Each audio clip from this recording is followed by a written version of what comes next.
Welcome for this new Avi Angle episode. If you are still using a legacy load balancer and you want to migrate to Avi, you would be very happy to know that Avi provides a tool called ACT, which stands for Avi Conversion Tool. This tool helps you to migrate from legacy load balancer to Avi. The use case we review today is to migrate from NSX legacy load balancer to Avi.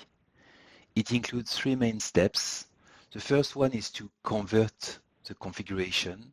So basically, ACT will discover the NSX load balancer configuration, and it will translate this to an Avi configuration. The second step is to deploy, and in this step, ACT will give you the ability to edit the configuration, and later it will push the configuration to the Avi controller.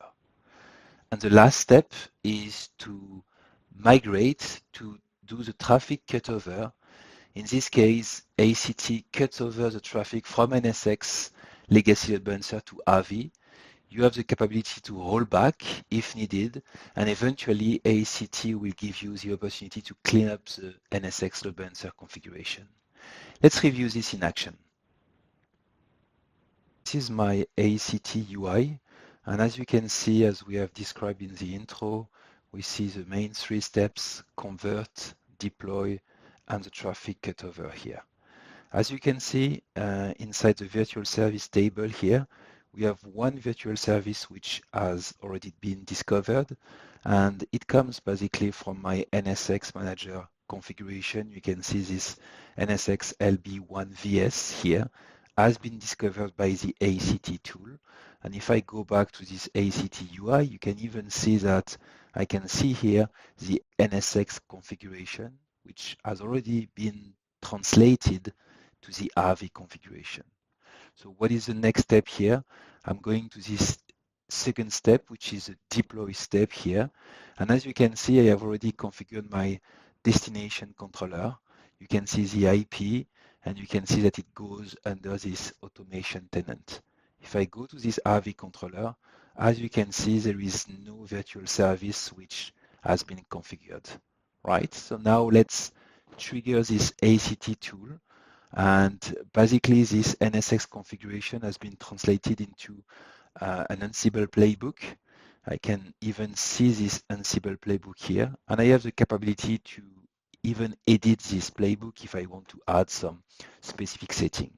You can see the entire playbook here and all the different objects that will be added to the Avi configuration. As you can see, there is an Avi application profile which will be configured. We are also importing the SSL certificates that are used in this virtual service. We see the pool, we see the VSVIP, and we see the virtual service. So if I am happy with this configuration, the next step is I'm going to push this configuration to my Avi controller. And now if I wait a few seconds, I should be able to see this playbook completed. So it's now completed. So if I go to my Avi controller here and I refresh the screen, now you can see that one virtual service has been configured. Interestingly, if you check the health of this virtual service, this is disabled.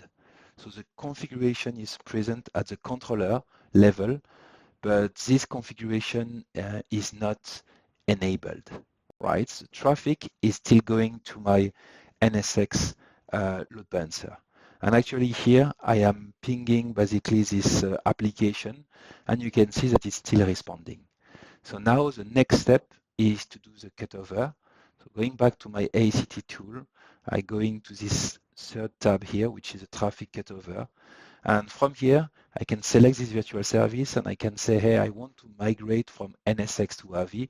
Or later, if I'm not happy, I can even do a rollback from Avi to NSX, right? So let's do this traffic cutover from NSX to Avi. So it's in progress here. And now it says it's done. So if I go back to my Avi controller here, if I check, this is red. If I just mouse over, I see that now this application is up and running. Going back here, I can see that this application is not responding, but it should respond in a very short time. And now you see that this application is healthy, you can see the answer from the server. Later on, you can even go to the virtual service, you can even go to the logs, and eventually you will see traffic coming to this application. Hopefully it was helpful. If you need any more information, don't hesitate to connect. You can contact us by sending an email to learnavi@broadcom.com. Thank you.